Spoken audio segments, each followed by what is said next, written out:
Welcome everybody to Apocalypse Otaku! What's up guys? So, basically today is something different.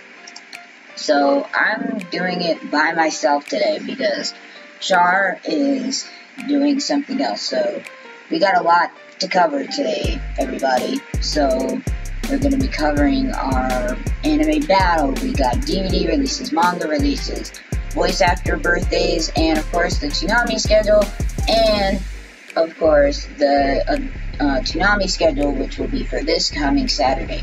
So sit back and relax because this show is going to be very, very interesting. So without further ado, let's get on with it.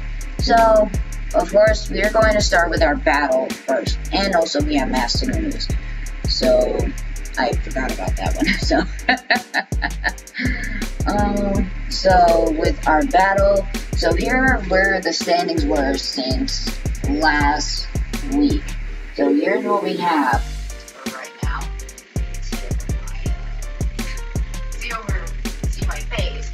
So we have for the old versus new heroes, we have Kuro Sensei taking on Meliodas, and then Akira taking on Ganaki.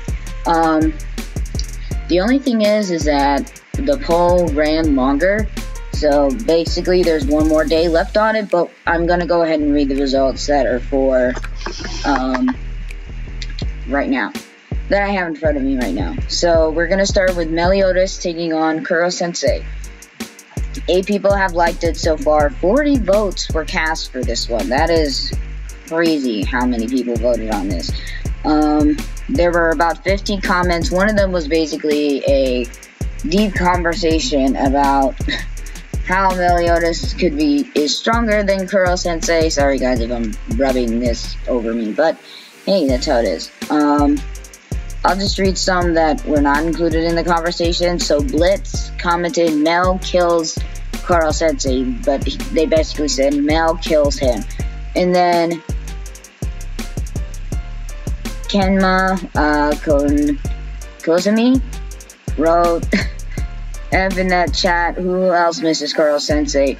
Basically saying that they miss Kuro Sensei from Assassination Classroom, and I do, but I didn't really say anything. So let's see what the votes entail. Sorry if I kind of sound sick, guys. It's allergies. I think I might be allergic to some of the stuff that's outside, like pollen and stuff, but who knows. So let's see. Oh my gosh, wow. There's still one more day on it, but I'm gonna go with the results that are for right now.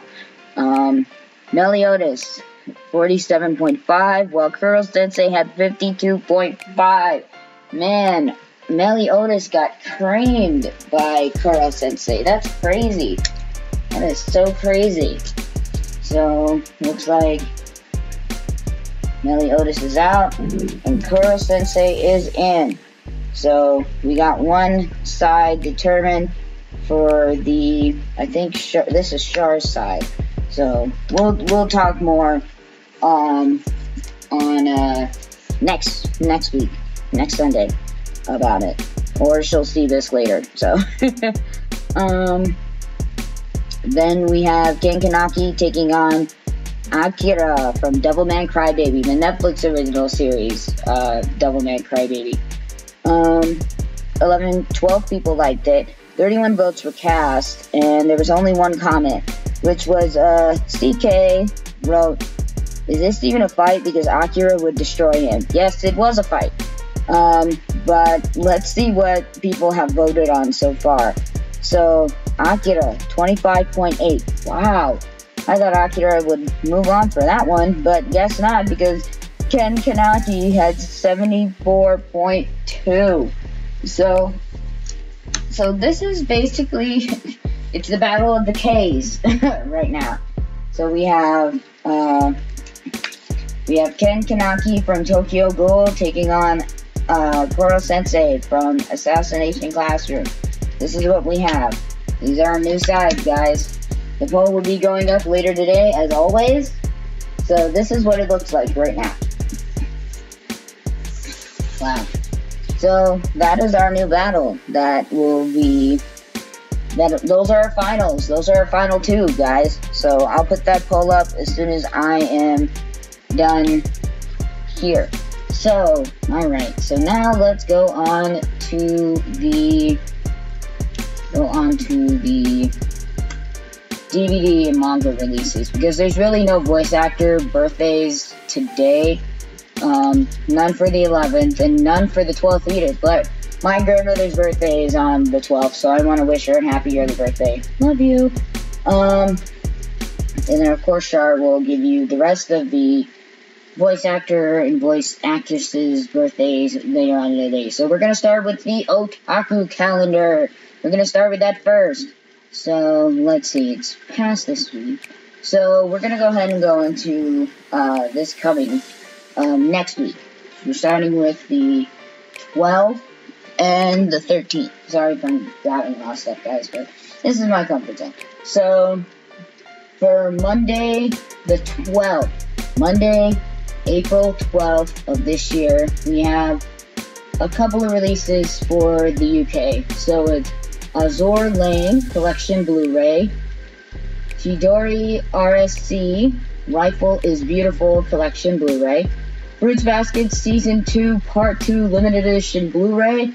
Oh my gosh, speaking of Fruits Baskets, I'm really looking forward to literally the finale of this series. Oh my gosh, if any of you guys have seen the teaser trailer, it is gonna be insane. I can't wait to see it. And then lastly, we have Italia World Party Collection Seasons 5 and 6 on DVD. Those are all of the releases for the UK on Monday, April 12th. Then for the 13th, which is Tuesday, there's, of course, going to be a lot for the US, because that's when a lot of our US manga comes to us. So I'm probably going to be either dying laughing or just completely weirded out by some of these titles, as always. So let's see. We have A Sign of Affection 2. Arnie Fute from Commonplace to World's Strongest, Volume 11. As Wata. Period Blue 3. Call of the Night, Volume 1. Case Closed, Volume 78. Cells at Work, Baby 2. Oh boy. Okay. Failure Fame. I became the strongest and annihilated everything with lower level spells, Volume 1. Okay. Fairy Tail, 100-Year Quest 7. A lot of people are waiting for the 100-Year Quest of Fairy Tail to be animated and dubbed. Because Todd Howard's all for it, which is awesome to hear, but, well, we don't know.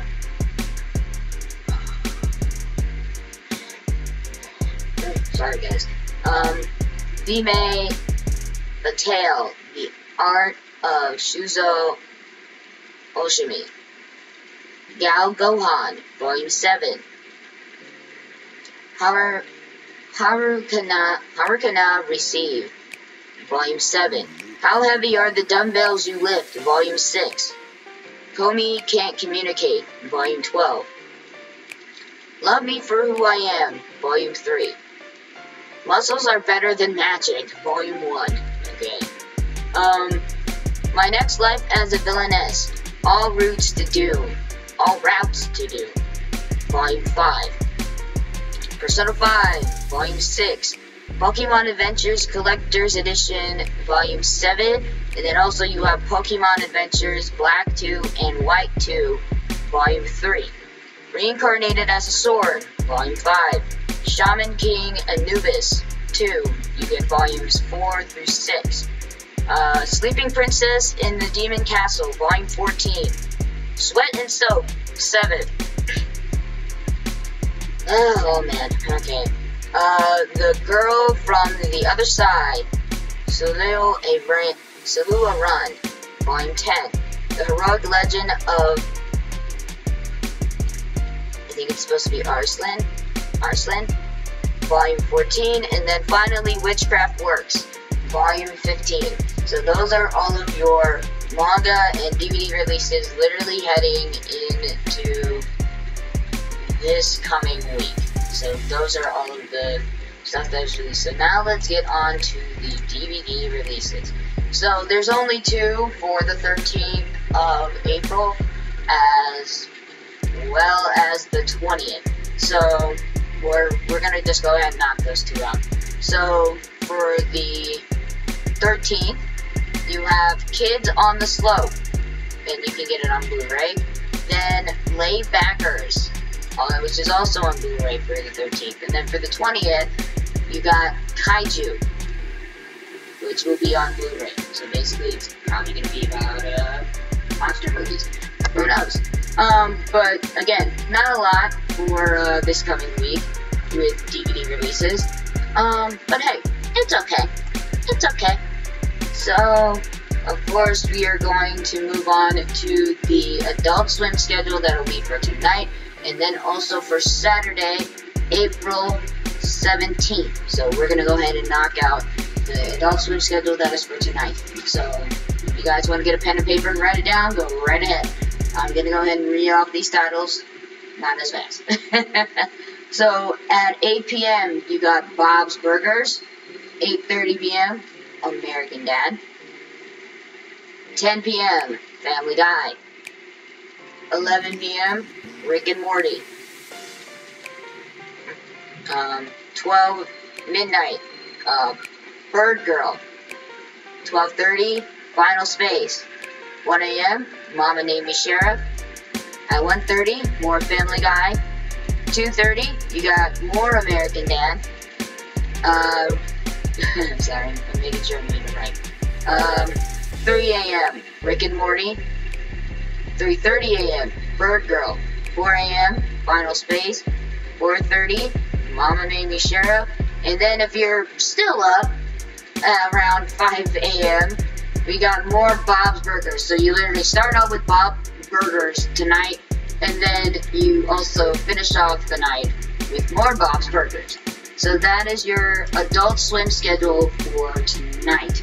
Now we are going to move on to the Toonami schedule, which is for Saturday, April 17th. So at 8 p.m., you start off with American Dad. 9:30, Rick and Morty. 10:30, Final Space. 11 p.m., Family Guy. 12 a.m., Dragon Ball Super. Jesus, will they let this series die already? Like, I'm not even kidding. Let Dragon Ball die already. I'm tired of seeing it. Dragon Ball Super is done. Like, seriously, leave it. Leave it alone. Then, 12:30, Attack on Titan. 1 a.m., Food Wars. 1:30, The Promised Neverland. 2 a.m., Fire Force. 2 a.m., Fire Force. 2:30, Black Clover. 3 a.m., Naruto Shippuden. 3:30, Tokyo Ghoul. Now, the Mugen Train movie for Demon Slayer is actually going to be coming out literally not this coming week, but next week. Oh my gosh, I'm so ready for that movie. I want to see it. I still gotta order my tickets though. That I will do later. 4 a.m. The Boondocks. 5 a.m. Rick and Morty. And of course at 5:30 a.m. you know what it is. It's Final Space. And that is your Toonami schedule for the 17th of April. And now we are going to move on to Masked Singer news, and that, I believe, will be it. But before we get on to the Masked Singer stuff, guys, make sure you guys hit that red subscribe button to subscribe to the Apocalypse Otaku, and make sure you ring the bell, share the video with all of your fellow weebs and otakus that are in your inner circle, or maybe you have a family member that's into anime. Please share it. It's just awesome. Also, make sure you guys check out all of our past shows that we have done, and maybe even give us suggestions on your favorite anime or animes that me and Char should check out down below, because we are open to suggestions. So now we're going to move on to the Masked Singer, which happened literally a couple days ago. So it was basically Group B, which was Smash and Grab. I believe that's what it was called, instead of Smash and Grab. So it was very interesting to say the least. So Black Swan was up first and performed Whitney Houston's How Will I Know. Black Swan did very good. And the person that did this little column about the show had their guess. So they think that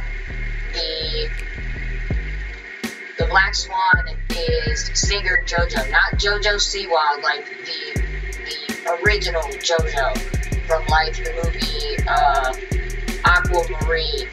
And I think she's been on Disney Channel a couple times. I can't remember. But I don't know. I haven't heard recently listened to JoJo a lot. So, but again, who knows? Like, it's all up in the air. So then the Piglet performed Lucas Grammar's 7 Years. That was a great song. It's very, it's a very great song. It has a very, very deep meaning in it. And, Piglet killed it. He did. And then Crab, who was one of the wild cards to be, introduced in this group, was singing Rick James' Give It To Me Baby. Now, after that, the Crab got really hot, and they had to take him backstage to get his suit off because he was kind of really hot. But he came back on stage after that, after cooling down, and he did great. Yeah, Crab blew everybody out of the water. But then, of course, Chameleon. Chameleon performed Dead Prez's Hip Hop. Now, basically, the person that made this column is agreeing with me, saying black and yellow rapper Wiz Khalifa. I agree that the Chameleon is Wiz Khalifa, but so far Chameleon's staying alive right now. So Chameleon is definitely, he might win all of it, but again, it's up in the air type situation, so who really knows, really. And then last, there was another wild card that entered the fray, which was the Bulldog, all dripped out in gold and everything. Now, the Bulldog, basically, sang New Edition's Candy Girl, showing his love to Niecy Nash, which was cute. But when you think about it, when you heard the voice when it was modified, I'm thinking like, that sounds familiar. But then, next thing you know, let's see, and it's like, some of the clues saying that he was the sexiest dog alive, lived in New York and it's Saturday night. kind of threw off some stuff there, but definitely, when the bulldog started singing, I could not tell who it was. But here's the real thing. At the end of the show, after everybody sang their hearts out, Niecy Nash got to pick who got to go home. And she chose the bulldog. Lo and behold, when the bulldog got unmasked, it was none other than the original host of The Masked Singer, Nick Cannon. So Nick Cannon was the bulldog, and I figured, oh yeah, I knew that was Nick Cannon because it sounded familiar when his voice was all modified and like that's Nick Cannon. So Niecy Nash, I believe she did an amazing job holding down the Masked Singer hosting job for Nick while he was away recovering from COVID. But Nick is going to be back this coming Wednesday for the Masked Singer, so we get to see the original host back in his spot. Niecy Nash did a great job. Now, Nick is probably out again. Maybe Niecy Nash will come back, or maybe they'll find somebody else to do it. I don't know. I would love to see maybe Candy Burrs, who has won the Masked Singer before, hosting if given the chance. But we never know. So that is the show for today, guys. I thank you so much for watching this little girl, this otaku right here, do all of this. So I thank you guys so much for sticking around, and make sure, like I said before, like all of our videos that we have done, because me and Shar, we've been doing this for a very, very long time. And make sure you subscribe to our channel as well, and maybe even give us some suggestions on what animes we should watch in the future, or a title that is probably older that we never knew about. Give us some suggestions. We're open to it. And we will see you guys with both of us here next week. Bye, guys!